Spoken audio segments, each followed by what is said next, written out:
Well, thank you very much. I'm honored to be here. It's such a pleasure. I love the energy of the school. It is a happy, constructive, positive energy here.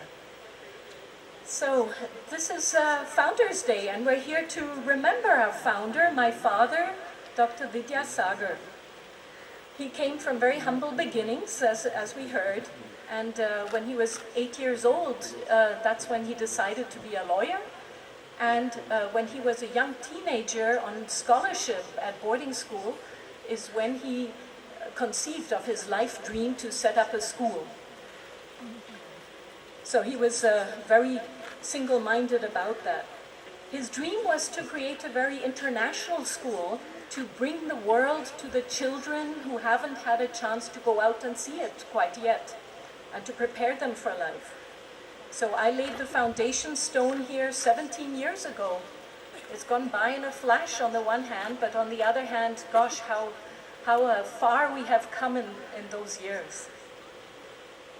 My father would be so proud today to hear that his school is ranked #1 in Rajasthan and top quartile in the country, and congratulations to everybody here to have won the International School Award again, and not just won it, but with the highest possible marks. My understanding is that our application dossier was marked outstanding dossier and awarded 7 points out of a possible 7.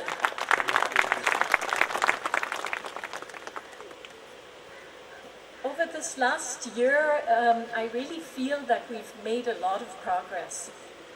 We took a very long time to hire a vice principal for the school, and rightly so.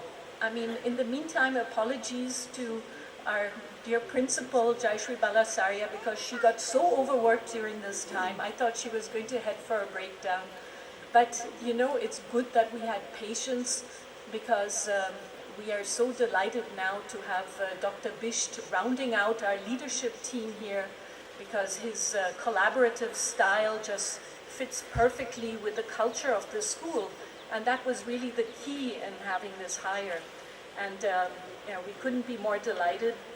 He has already contributed so much in these first months that we can hardly remember how life was really before he joined.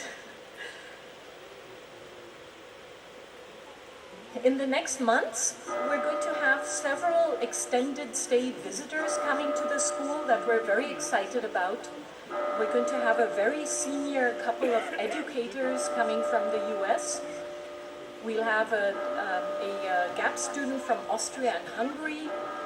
We're going to have an English teacher from the Lycée Français, the French school in New York, coming over. And last year I had told you that we're starting a long-term exchange program with the Lycée Français in New York, so this will be a first step. And she's going to run some workshops here and so on, so I'm very excited about that.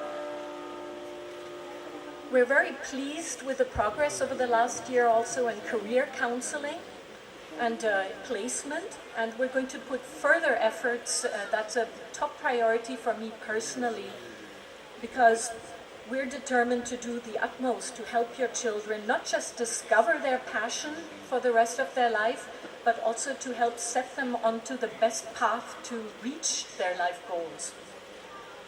So that's going to be an area that we're focused on.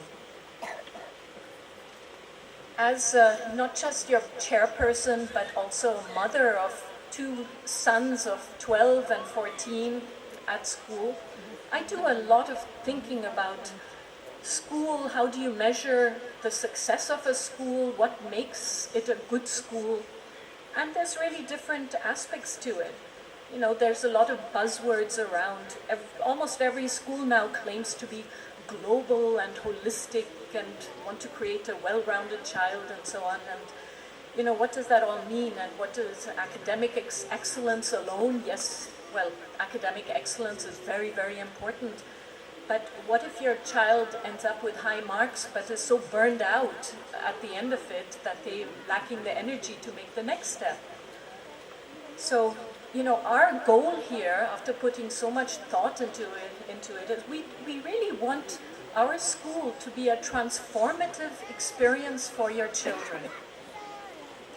We want to help to spark a passion in your child by exposing your child to different activities, different areas of life, and we invite so many speakers from different professions to share their wisdom and their experience so that your child can imagine what it would be like later to follow this profession. And also in terms of clubs and hobbies, to expose them to as much as possible, just to spark that passion. So active participation by your child to develop a love for learning for life by doing and not just by listening.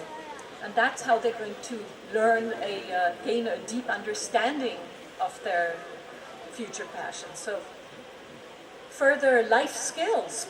We want your children to learn to work with people from different backgrounds with whom they might have nothing in common with at the surface. But that's what life is all about. Finally, we want to teach your children also how to fail, how to overcome failure, because that's again what life is all about. As Sharmista was saying, we're all going to stumble, but what the most important life skill of all is to learn how to pick ourselves up and try harder the next time. I'm always hearing stories about these, super achieving children, and they do great. They might be first in their class at school. Then they come to university, to a very, very challenging program perhaps, and then suddenly these smart kids are dropping out. Why? Because they were, clearly the best before, and they never failed ever. So they didn't learn how to deal with failure when they're faced with it. And then they come to new obstacles, and they just don't know how to handle it. So very important in life. So I will stop here, and just to say we really appreciate, many of you came from a long distance, and we know how much effort it took to be here, so we really appreciate your presence. And please be sure to see the exhibition of the children. They've put in so much effort, and I did a very thorough tour yesterday evening. I was so impressed with what the children put together.